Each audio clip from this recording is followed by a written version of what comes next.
So let's go back to the time when you guys first met Mr. Cojuangco. The Dean, you had a very interesting story that came out in your column in the Philippine Star that you had a meeting in the hotel, supposed to be in the Century Park Hotel, but you ended up flying to Calcutta to meet him. That was quite a ride. I can never forget that. It was in 1981, and I was working for a bank, and I was already writing my column in the newspapers. And at that time, it wasn't the Philippine Star; it was the Daily Express, I think it might have been, and or the Business Day. But, I had written something about use of naturalized players in different countries. I did a lot of research, very extensive research. And, at that time, we didn't have the luxury of the internet. So we didn't have Google. I had all these books. I had all these subscriptions. I had a huge network of contacts, basketball people all over the world. These were journalists who kept feeding me information in exchange for information that I would give in return. And so I was able to find out that France had used naturalized players. In fact, even an NBA player, which was against the rules.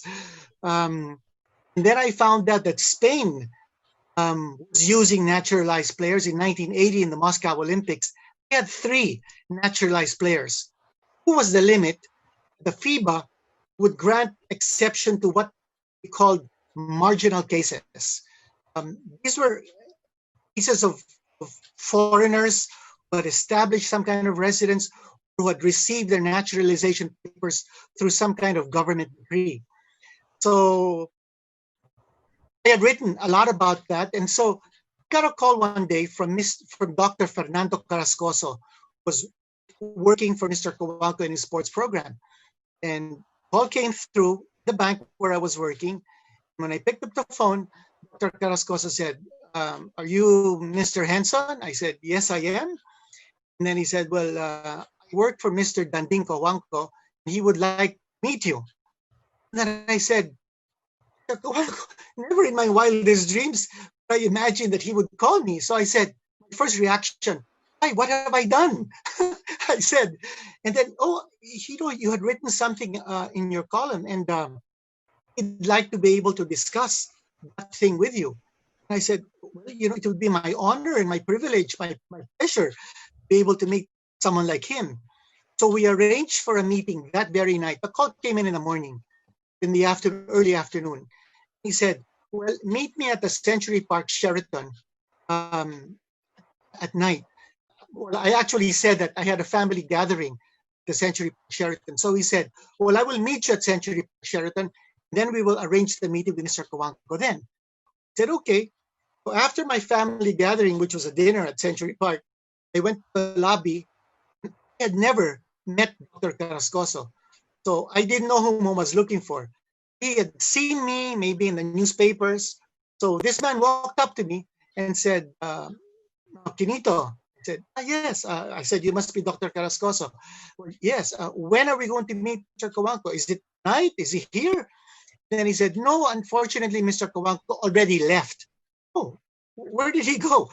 "He went to Calcutta because at that time, ABC was running the championships. That was the FIBA Asia of before, the Asian Basketball Confederation Championships." So he said, "So he would like you to meet him there." I said, "Where?" "In Calcutta." "We'll go to Calcutta to meet him." And then he said, "Yes, yes." Then he said, "If you don't believe me, your ticket is waiting with his secretary. We understand that you know his secretary." Oh, I said, "Who is his secretary?"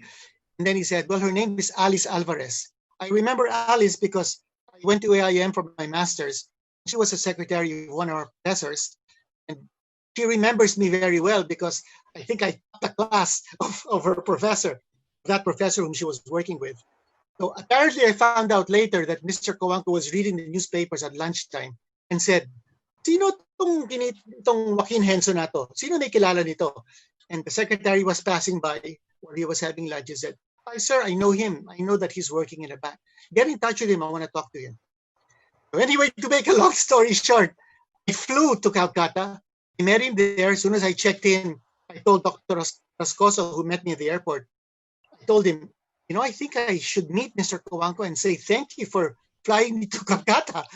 So he brought me up to his suite, and there he was. He was in a t-shirt. He was with his family. They were all taking merienda. As I entered the room, he said, "Come on, Kinitz, come and join us for merienda." And then I said, "Kinitz, is there somebody else here named Kinitz?" He was referring to me. He made me feel immediately at home. It was just an unbelievable thing. So I could only stay the weekend because I was still working for a bank. And so I watched the game between the Philippines and China. We were clobbered. It was also when I met John Jacobs for the first time. I met Mr. Cojuangco's family for the first time. And after the game on Sunday, I flew back to Manila. Before I flew back, I asked Mr. Cojuangco, "Sir, was there something that you wanted to pick up, that you wanted me to fly over?" You know what he said? "Manila lang tayo mag-usap." Oh, okay. That was the story. That was when I first met him. It was 1981.